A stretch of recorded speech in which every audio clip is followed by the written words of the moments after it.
Nestled deep inside the Bay of Bengal, more than 2 hours from the nearest inhabited island and 24 miles away from the mainland. It's a much bigger island than I thought it was going to be. Is a place the Bangladesh government doesn't want you to see. It's called Bashan Chor, which literally means floating island. So you guys think they've seen us out here? Yeah. It's the government's solution to the so-called Rohingya problem, a place to put tens of thousands of the refugees who have fled genocide in their own country. But there's been almost no access to the island, and other Western journalists have been turned away. So we are heading there in hopes of seeing what activists fear may become a prison island. For 3 years, we've covered the tragedy of the Rohingya, one of the most persecuted groups in the world.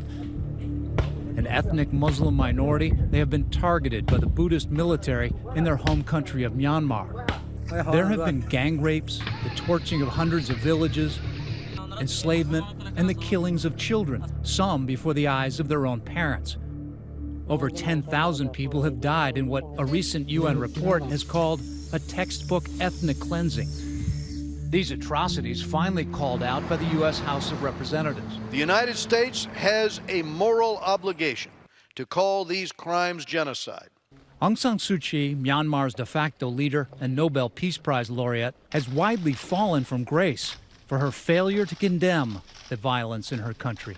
We want to find out what the real problems are, and we have to make sure that these allegations are based on solid evidence before we take action. But despite Suu Kyi's denial, almost 1 million Rohingya have fled her country into neighboring Bangladesh. And now an international debate roils over what the future of the Rohingya should be. Just weeks ago, Bangladesh and Myanmar struck a controversial deal to repatriate the Rohingya in phases. But when buses arrived to carry refugees back to Myanmar, they refused to go. So for now, thousands of families are in limbo, and a new humanitarian crisis is underway.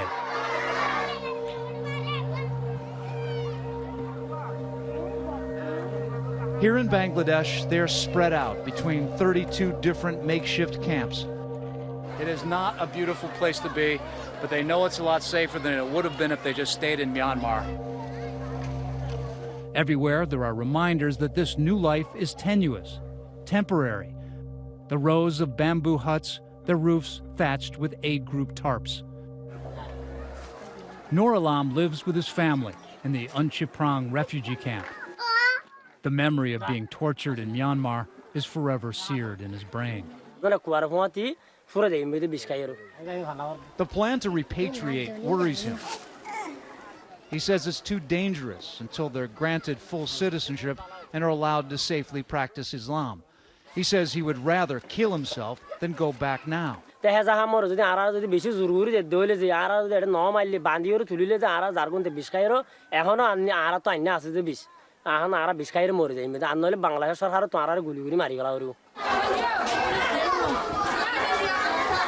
the camps become overpopulated, safety, even here, is not guaranteed.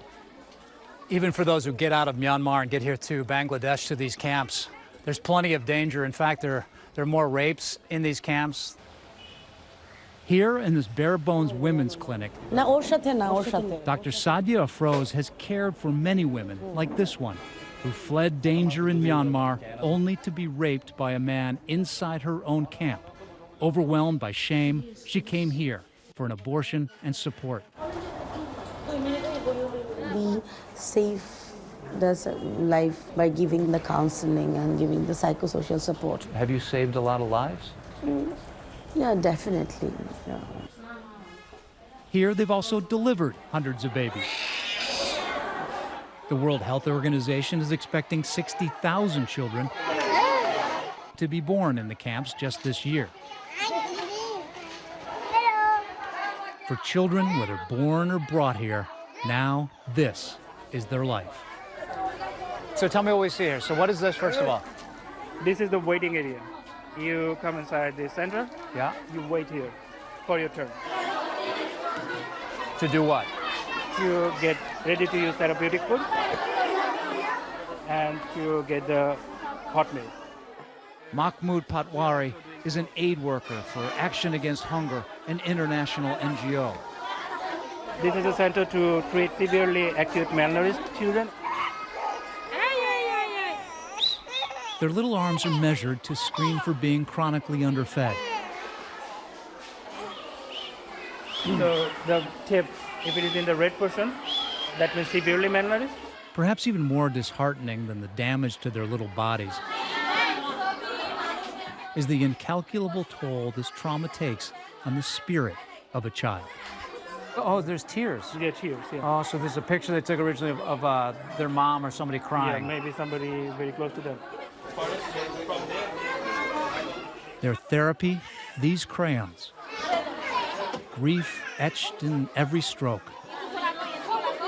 So this one, military with a rifle. Wow. It's a grave with people, dead bodies in the grave. It's a mass grave. Mass grave. Yes. Are the people watching those that have So been that means that killed? these kids witnessed this violence. Now, and after 9 months of counseling, they are drawing happy things. Like happy family, the mother collecting water from tube well, father is praying.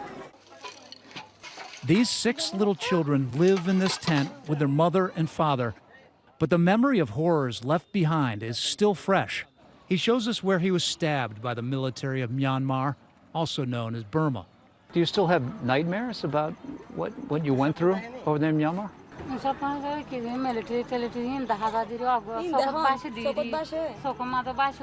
She tells us that anywhere is better than back in Myanmar.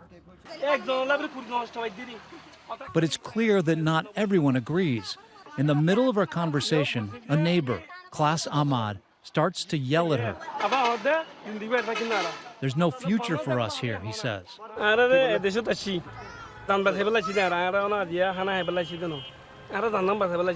And the place he would never move to, he told us, is that controversial island, Bashan Chor.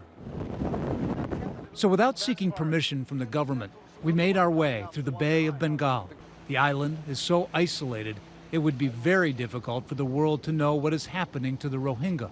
So should we go and try to walk ashore? The docks are guarded by the Bangladesh Navy, How many people are there? but we spotted some workers and joined them as they trudged through the water. So now we're on the dry land. I think it's going to be about half a mile in there, maybe half an hour. We don't really know. They are building canals to keep out the water and structures that the Rohingya will eventually live in. The plan is for 100,000 Rohingya refugees to be jammed in small rooms with 2 bunk beds. Each one of these rooms apparently can hold 4 to 5 people. But this island facility has been largely denounced as an unsustainable living option by the UN and human rights groups. For one thing, each year as monsoon season comes, 60% of the island goes underwater. It is disappearing. Is it a dangerous island? No, it's People not talk a about the da- possibility of flooding. I have to see. I have not been there yet. Despite the fact he hasn't seen it for himself, Bangladesh's foreign minister, Abul Hassan Mahmood Ali, still thinks that the island is a viable option. What is the plan exactly? They should have the right to leave if they want and to move around the island if they want.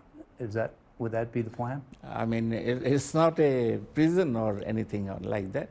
So everybody will see. There is nothing to hide, you know. There is no hide and seek. Is there a chance that some of the people here that are in the camps could move somewhere else to the civilian world of Bangladesh, or would they only go back? We don't want them to do that, you know, because then there will be problem. That will encourage other refugees to come No, in? not only that. That is one factor. For Bangladesh, the island, the camps are all temporary solutions until the Rohingya can go back to Myanmar.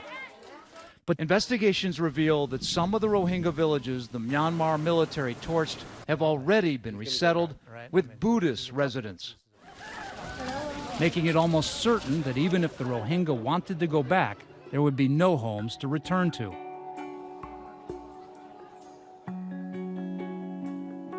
For now, the Rohingya remain in purgatory. You can see the little kids over there. So they're trying to get back to a normal life, but the dream for all of them is to return to Myanmar. They don't want to leave that country.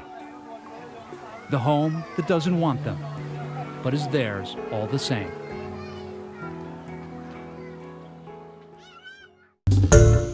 Hi everyone, George Stephanopoulos here. Thanks for checking out the ABC News YouTube channel. If you'd like to get more videos, show highlights, and watch live event coverage, click on the right over here to subscribe to our channel, and don't forget to download the ABC News app for breaking news alerts. Thanks for watching.